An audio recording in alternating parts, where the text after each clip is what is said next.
Now, as time passed, it's very important that we picture what happened. There was one of the sons known as Qabil or Cain. He had aggressiveness in his behavior. He had greed, he had arrogance. He was a tough character, difficult to get along with. So what he did, he decided to depart, to leave the rest and to go away on his own, somewhere very far away. So Adam alayhi salam, prior to his death, he used to live with Sheeth alayhi salam and with all these other children of his in the mountainous regions, in the mountains. And now this young man decided, or Qabil decided, to go to the valleys and to go to the flat land somewhere further away. Later on, Sheeth alayhi salatu wasalam was given an instruction by Allah subhanahu wa ta'ala. Part of his sharia was that it was prohibited to mix with the people who were gone onto the other side. This man Qabil took his own family with, and he went away. They had their children, they had their own characteristics, and it was prohibited to mix with them. That was the sharia revealed to Sheeth alayhi salatu wasalam. And they followed it, they did not mix, and they were saved to a great degree. After some time, a problem arose. If we recall, Shaitan, when he refused to prostrate to Adam alayhi salatu wasalam, he made a promise to Allah subhanahu wa ta'ala. He says, I promise you, I will show you, I'll lead them astray. And Allah subhanahu wa ta'ala says, go and try. Whoever follows you from amongst them, they are losers. They will be with you in hellfire. But my worshippers, who worship me, who have turned to me, you will never be able to overpower them. May Allah subhanahu wa ta'ala grant us the ability to overpower the devil rather than him overpowering us. So Allah subhanahu wa ta'ala says, and this verse is made mention of in Surah Al-Isra, وَاسْتَفْزِزْ مَنِ اسْتَطَعْتَ مِنْهُمْ بِصَوْتِكَ وَأَجْلِبْ عَلَيْهِمْ بِخَيْلِكَ وَرَجِلِكَ وَشَارِكْهُمْ فِي الْأَمْوَالِ وَالْأَوْلَادِ وَعِدْهُمْ وَمَا يَعِدُهُمُ الشَّيْطَانُ إِلَّا غُرُورًا. Allah says, go, O devil, O Satan, O Iblis, go and try and befool them gradually as you wish. Go and use your sound. Now the word salt is used. Use your salt. What is the salt of shaitan? The sound of shaitan, the voice of shaitan. The Mufassirin, almost all of them have made mention of music and musical instruments. And this is a verse in Surah Al-Isra. And Allah subhanahu wa ta'ala says, go, try and control them. Use whatever you have at your disposal. Those who know me and those who worship me, they will never follow you. So he says, Allah says, go and try. You can use your sounds. You can use your cavalry. You can use your infantry. And go and be a partner in their wealth. Which means go and teach them whatever you want.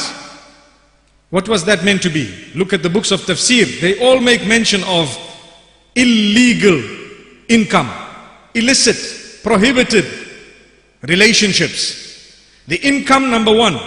When a person wants to derive income from that which is prohibited, and the next part of the verse says, go and be a part of their relationships as well. In their children, you can have a portion.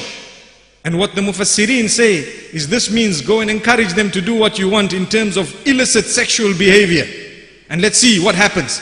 Let's see who wins. Allahu Akbar. So shaitan from that time, he bore this in mind. And he was given this authority as a test for all of us. Remember, why are we here? We are here because Adam alayhi salatu wasalam had promised Allah subhanahu wa ta'ala that I seek forgiveness for what I've done and I will not do it again. And Allah subhanahu wa ta'ala sent man onto earth in order to test them. One word, test. So if anyone thinks we are here for another reason, they are wrong. We know we are here for a test. Everything we see is actually a test from Allah subhanahu wa ta'ala. In fact, this evening also we had verses that we had read where Allah subhanahu wa ta'ala says, Ya ayyuhalladhina amanu لَيَبْلُوَنَّكُمُ اللَّهُ بِشَيْءٍ مِّنَ الصَّيْدِ تَنَالُهُ أَيْدِيكُمْ وَرِمَاحُكُمْ لِيَعْلَمَ اللَّهُ مَنْ يَخَافُهُ بِالْغَيْبِ. Beautiful verses of the Qur'an. You see, in the condition of ihram, it is prohibited to hunt. So Allah says, oh you who believe, we will test you by making something happen for you when you are in the condition of ihram. Those hunting animals will come very close to you as though they are saying, hunt me, hunt me. But remember, it's prohibited. That we will do for you just to test you who is going to fear Allah subhanahu wa ta'ala unseen to them, but they know that Allah subhanahu wa ta'ala is all watchful. So this means in our lives, in fact it reminds me of what Allah subhanahu wa ta'ala speaks about in the Qur'an, the Jewish people. Very interestingly, Allah subhanahu wa ta'ala says they had a Sabbath. The Sabbath, they declared that on this day you cannot work at all. So what happened? Allah tested them the same way. You know, the Qur'an says, إِذْ تَأْتِيهِمْ حِيتَانُهُمْ يَوْمَ سَبْتِهِمْ شُرَّعًا وَيَوْمَ لَا يَسْبِتُونَ لَا تَأْتِيهِمْ كَذَلِكَ نَبْلُوهُمْ بِمَا كَانُوا يَفْسُقُونَ. On that Saturday, the fishermen, who were not allowed to work according to their own laws, they saw the fish, as though the fish are saying, come fish, we know that it's a day when you're not allowed to fish. Amazing, amazing. So in order to come around that, they used to cast their nets Friday evening, pick them up on Sunday morning. Allahu Akbar, Allahu Akbar. So Allah says, you cannot do that. This is a test. This is why Allah subhanahu wa ta'ala will test all of us. Certain things are at hand. They are reachable. They are, if I can use the word, committable. A sin is committable, but whether we commit it or not depends on how much we fear Allah and what consciousness we have of Allah subhanahu wa ta'ala. So this shaitan, he remembered this and he then came. He decided, let me go and tackle man. And I want to show man how to sin, because man had to learn how to sin. Remember, if you haven't seen something, you probably wouldn't know how to do it. I was speaking to one of the youngsters from amongst us here 2 days back. Very interesting. And he made mention of something regarding materialism. That you see, if you are driving the latest Mercedes, and next year, if Mercedes does not advertise the newer one they have, you will be so happy with yours because you haven't yet seen the new one. And 2-3 years later, you will still be happy with yours for as long as you believe it's the latest one. The same applies to your phone. When you have the iPhone, for example, they call it the iPhone 4. You'll be so happy with it, subhanallah, because you have not yet seen the 6 that has come out. Allahu Akbar. See, everyone's looking at me. When did that come out? Allahu Akbar. Allahu Akbar. Don't worry, I don't know of it. But this is how man is. That when you don't know something, you're happy. This is why you have your wife, you be happy with her. The minute you do not lower your gaze and so on, you start getting upset with what you have, based on something you don't even know. Allahu Akbar. Allahu Akbar. The same applies to our condition as man. We're happy with what we have, and we are so happy with it for as long as we don't know that there is something that might make us happier. Allahu Akbar. Why take the risk? Be happy, be content. So shaitan decided the same thing, and what he did is, he said, you see these people who are with Adam alayhi salam, and now that he's passed away, Sheeth alayhi salam, he may recognize me because he knows, shaitan. He decided that let me come in the form of a man. And I will go to those who are with Sheeth, and I will pretend as though I'm a defector from this side. Sorry, I will go to those who are with Qabil, those who are with Cain. I will go to that side and pretend like I've defected from Sheeth. Now there was a distinct sign. You could see very clearly the men from Qabil's side were not very good looking. We heard about that. And the women were very good looking. And they had gone one side. When it comes to where Sheeth alayhi salam and the rest of them were, the men were very good looking and the women were not that good looking. According to narrations, I'm not speaking obviously from my own pocket here. So Allah subhanahu wa ta'ala kept it such that shaitan went to that side in the form of a handsome man. And when he went there, he asked for a job. Look, I need employment. I need to be employed here. So what happened? They looked at him, they decided, yes, good man, come, let's employ you. At least we got one defector, someone has defected, let's give him a job. So he got a job, and as a man, he worked amongst them and he worked very hard. And then he slowly started. What did he start doing? It's important we listen to this. He slowly started making sounds, a sound that people had never heard before. Because there were no sounds that people had heard. That was the beginning of time. And now he created a little drum and he beat it, and everybody would come. What's that sound? And they would come around him and watch. Then he got a bit of metal and he started hitting it, and then it created a sound and they came. And then he made a bugle and he started blowing into it, and it created a sound, and they came and they were excited. Wow, these people are intelligent. They have advanced much more than us. And so they were so happy. And they got so engrossed in it that they slowly started forgetting the commands of Allah subhanahu wa ta'ala. They slowly started forgetting the commands of Allah subhanahu wa ta'ala. Yet, on the other hand, Shith alayhi salam kept on reminding his people. He kept on speaking with his people, and he kept on telling his people what was right and what was wrong and so on. And on this hand, we find that shaitan is teaching them how to do evil, how to create evil. And after some time, they began to follow him. And when they began to follow him, it created a disaster for them. This is how they introduced the musical instruments into existence. This is how they introduced the musical instruments into existence, and through that, he would control them. They literally set aside a day, an evening, a Saturday evening, and amazingly, to this day, it lasts. To this day, it lasts. They set aside that evening where he would create these sounds, everybody would come around, and everybody would listen to him. And everybody would literally party. They would party. Until there came a time when some of the youth from Shith alayhi salatu wassalam were visited by shaitan. And what did he do to them? Something interesting. He went to them and he created a doubt in their minds. He made them ask a question. He made them question the law of Allah subhanahu wa ta'ala. Why is it that we are not allowed to mix with these cousins of ours, with these relatives of ours? What is the law all about? What is the reasoning? What is so bad about them? Look at this question. Let's put it into our lives.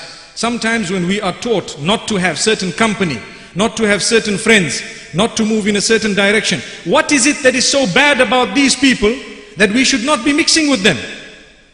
So when they started asking this question, it was answered for them that look, Qabil had engaged in a crime right at the beginning. He engaged in a sin at the very beginning, and this is what he did. He engaged in murder, and his characteristics were different and so on. And for this reason, they were all on one side, and we are ordered not to mix with them. These youth were dissatisfied with the answer. Nah, doesn't sound too good to us. We're not happy with it. When they were not happy with it, some of them decided, let's just have a peep at what's happening, because we've heard that here things are going on. These people are progressing. Let's go and see. So they came down from the mountains and they went. And from a distance they were watching. And they had seen. And it pulled them. Imagine, they did not intend to engage in evil. But when they saw everybody is partying, and what did they see? They saw very good-looking females. They saw very good-looking females. And so they went closer. And when they went closer, they were seen. Subhanallah. They were seen. And they were good-looking men. So the women began to engage in what is known as tabarruj. Tabarruj meaning to start displaying their beauty and to start dressing up in order to attract. This was the first time shaitan taught them this. Now if you take a look at the tafsir of the Qur'an, you will find in Surah Al-Ahzab there is a verse where Allah subhanahu wa ta'ala is addressing the wives of the Prophet sallallahu alayhi wa sallam, as well as the believing women who take a lesson from that. Allah says, وَقَرْنَ فِي بُيُوتِكُنَّ وَلَا تَبَرَّجْنَ تَبَرُّجَ الْجَاهِلِيَّةِ الْأُولَى.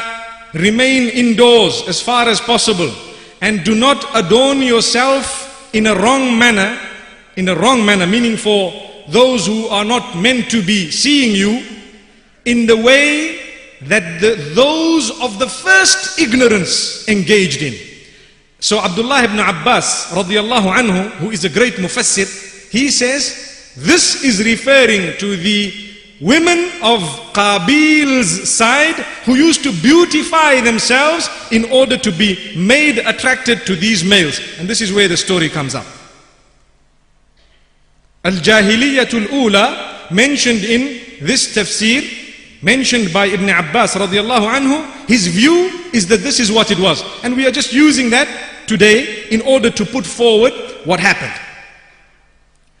So when that happened, these young men, they came in and they enjoyed themselves. They had music, they had women, they had so much, they were partying, they were enjoying, and they went away.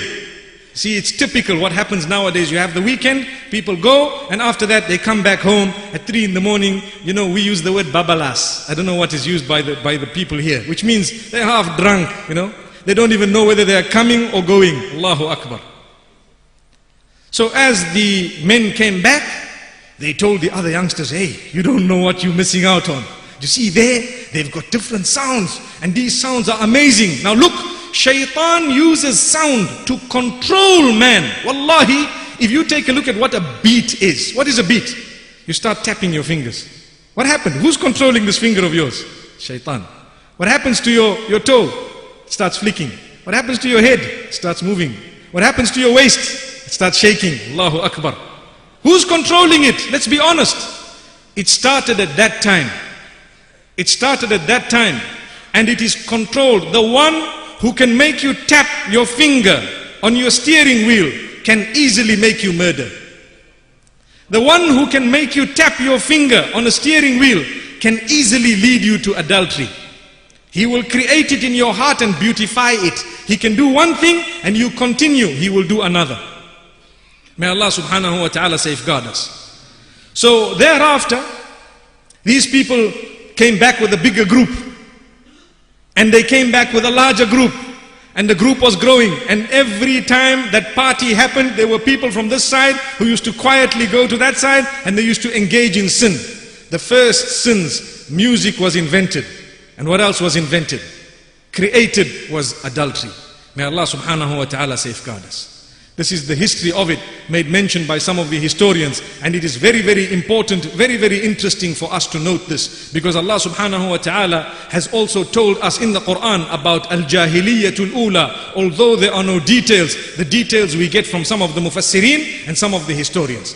So this is how it started, and this is why it's important for us today to understand that not everything that glitters is gold. Not everything that glitters is good for us. Not everything that appears to be so attractive is actually good for us. Because if we go in that direction, we could be falling straight into the trap of shaitan.